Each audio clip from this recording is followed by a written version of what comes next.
Hey, my name's Charlie Baker and I'm here chatting with Milky.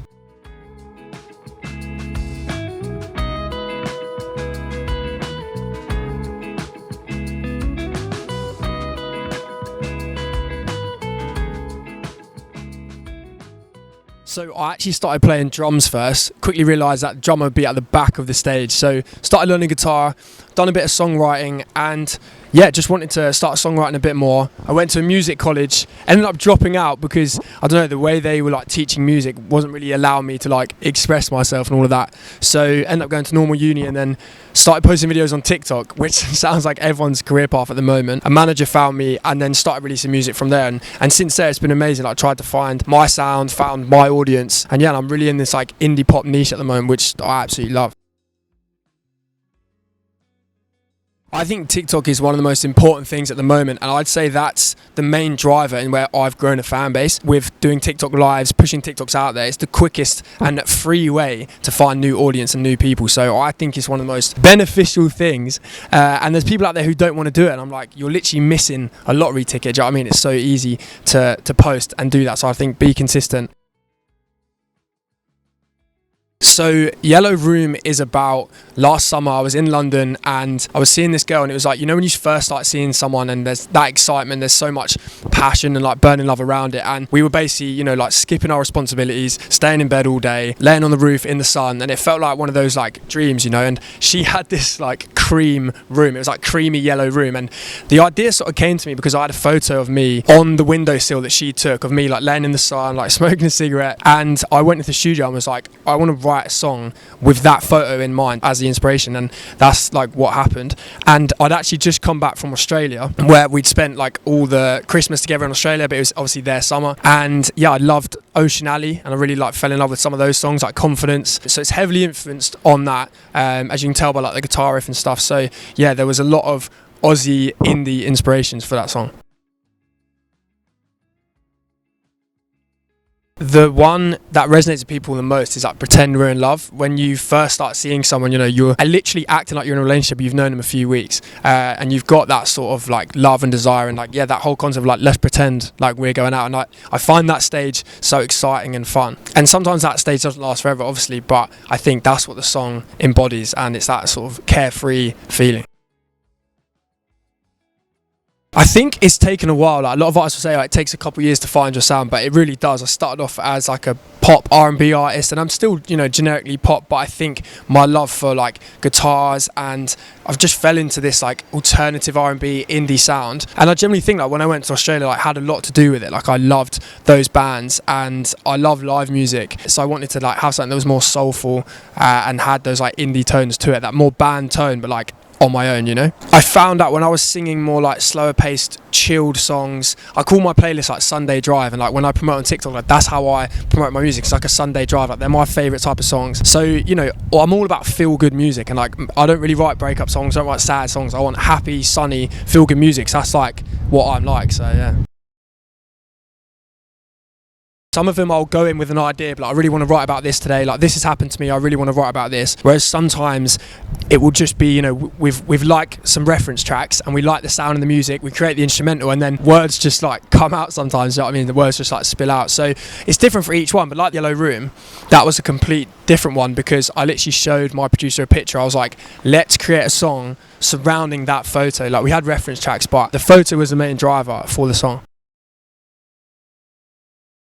I think that there's obviously a very large independent music scene in London. Advice I'd give to any artist is just befriend as many people as you can and collaborate with as many people as you can, because when you collaborate with other artists, you know, even if it's just a writing session or you go live with them or you make videos with them, their fans become your fans and you can cross-pollinate between fans. And I think that you shouldn't be like competing against each other, you should be helping each other out.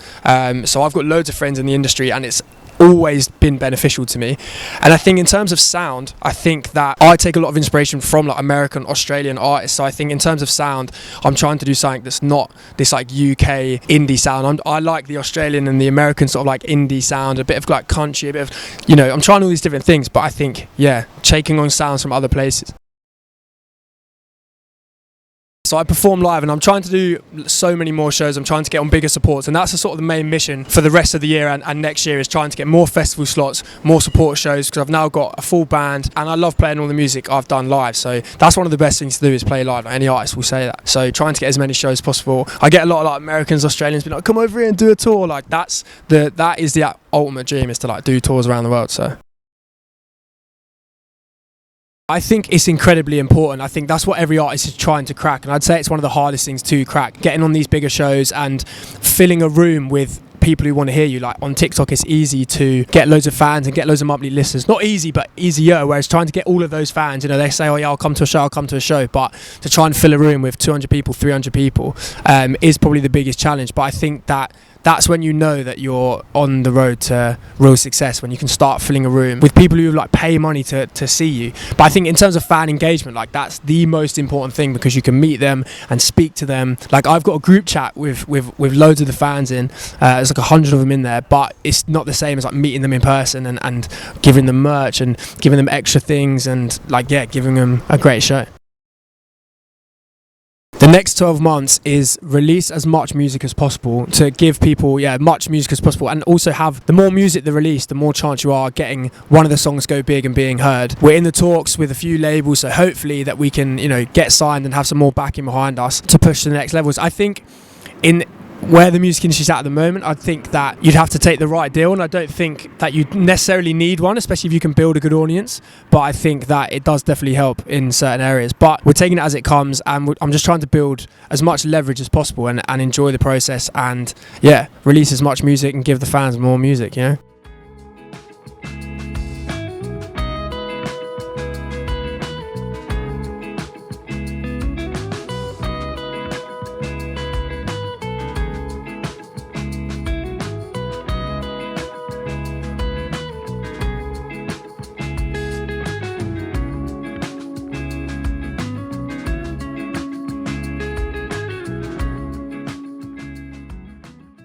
At the moment, our role model, Malcolm Todd, and Ocean Alley. Probably Justin Bieber. Like, he's been my biggest inspiration from literally day one. Or Bruno Mars as well. When I saw him live, it was insane. At the moment, Leon Thomas, so he's an R&B artist, but I literally loved every song off of that album, and it just inspired me to keep writing and keep creating great songs. So currently, Leon Thomas, Mutt album. It'd have to be some sort of chick flick. I love chick flicks, so I don't know, maybe...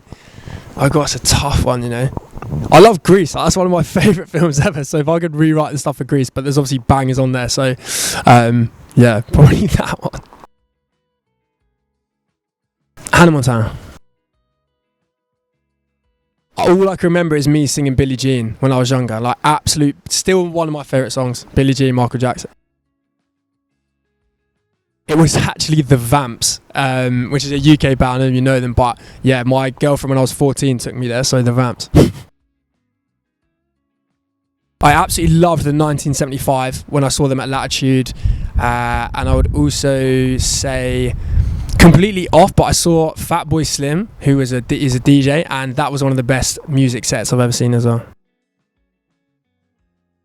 Bit of a rogue one. It was actually an Eminem album that my mum gave to me because she loved Eminem. So the physical one I remember holding was Eminem, the Curtain Call album. Yeah.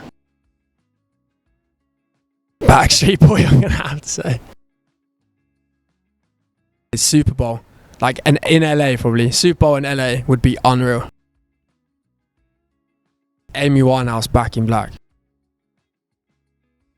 It was in Manchester, and two of the fans came up to me at the end and they were like, we love this lyric, we want to get it tattooed on us. And I was like, oh, okay, cool. And they were like, can you do it in your handwriting? My handwriting's so bad, so I was like having to do it so many times. I literally was I stood there for 20 minutes trying to do it. But the next day I gave them my number. I was like, FaceTime me when you do it, and they did, and I saw it. So yeah, it's insane.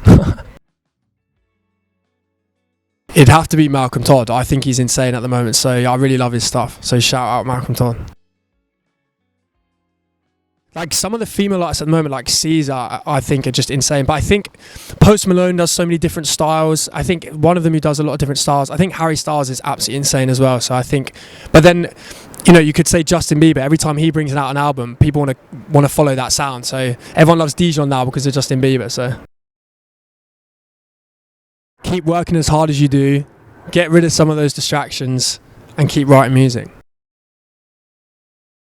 I would recommend the book Letting Go. I can't remember who it's by, but it's on my windowsill, and it's basically about manifestation and positive talk to yourself, and that if you know deep down that things are going to work out, once you let go and stop chase, things actually start to work better. And manifestation is something that I use in my life all the time. My lock screen is a whole mood board of like things I want to achieve. So if anyone's into manifestation, Letting Go.